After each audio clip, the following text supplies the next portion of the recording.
Phone tapping కేసులో updates అందుతూ ఉన్నాయి. ప్రధాన నిందితుడు ఎస్ఐబి మాజీ చీఫ్ ప్రభాకర్ రావుని మరోసారి సిట్ విచారణకు హాజరయ్యారు. సాక్షుల స్టేట్మెంట్స్ ఆధారంగా ప్రభాకర్ రావును విచారణ చేస్తూ ఉన్నారు ఇప్పుడు సిట్ అధికారులు. 2023 నవంబర్లో జరిగిన ఫోన్ ట్యాపింగ్ వ్యవహారంపై ప్రభాకర్ రావు స్టేట్మెంట్ ని రికార్డ్ చేస్తూ ఉన్నారు.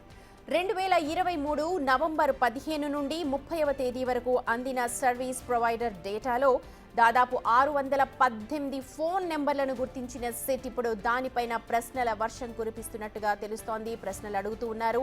ప్రభాకర్ రావు చెప్తున్న ప్రతి వాక్యాన్ని కూడా రికార్డ్ చేస్తున్నట్టుగా మనకు సమాచారం అందుతోంది.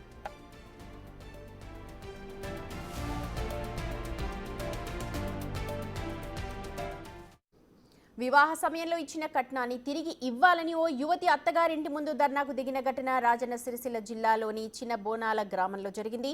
తనకు న్యాయం చేయాలి అంటూ అఖిల భారత ప్రజాతంత్ర మహిళా సంఘం ఆధ్వర్యంలో ఆందోళన చేపట్టింది ఆ బాధితురాలు కీర్తన. చిన్న బోనాల గ్రామానికి చెందిన పరశురాములు, మల్కాపేటకు చెందిన కీర్తనకు 4 సంవత్సరాల క్రితం వివాహం జరిగింది. కొద్ది కాలం నుంచి తనకు అదనపు కట్నం కావాలి అంటూ భార్య కీర్తనను పుట్టింటికి పంపించేశాడు పరశురాములు. అప్పటి నుంచి పుట్టింట్లోనే ఉంటోన్న కీర్తన తను ఇచ్చిన కట్నం తనకు తిరిగి ఇప్పించేయాలి అంటూ పోలీసులను ఇప్పుడు ఆశ్రయించింది. వాళ్లు స్పందించకపోవడంతో ఇప్పుడు భర్త ఇంటి ముందు ఆందోళనకు దిగింది. మన పరశురాములు అబ్బాయి 4 సంవత్సరాలు అవుతుంది. మల్కపేట నుంచి అమ్మాయిని పెళ్లి చేసుకున్నాడు. పెళ్లి చేసుకున్నాక మధ్యంతరంగా ఆమె దోలు కచ్చుకోవడం లేదు, ఇక్కడ కాపురం పెట్టింది లేదు. ఆమె ఇంటికి వచ్చినాక కొద్ది రోజుల తర్వాత వాళ్ళ అత్తమ్మ ఆయన ఆమెను నువ్వు వద్దు ఇంట్లో అసలు వద్దని అందరు కలిసి ఆమెను ఎల్లగొట్టింది.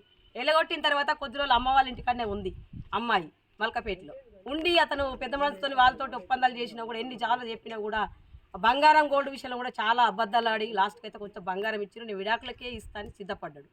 పర్లేదు అయినా కూడా టైం ఇచ్చారు. పెద్ద మనుషుల మధ్యలో ఒప్పందం చేసుకున్నారు.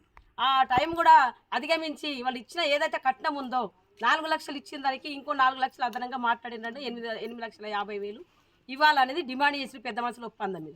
ఆ ఒప్పందమైనా కూడా ఇప్పటికీ 6 ఏళ్ళు గడుస్తున్నా కూడా డబ్బులు ఇచ్చింది లేదు, విడాకులు తీసుకున్నది లేదు. వాళ్ళని అక్కడనే అమ్మాయిలను వాళ్ళకి నాన్న లేడు, అమ్మాయికి వాళ్ళ నాన్న లేకుండా వాళ్ళకి ఎవరు లేరు, వారసులు లేరు అని వాళ్ళని ఇబ్బందులు పెడుతున్నారు ఈ పరశురాములు. ఇలాంటిది సరికాదు.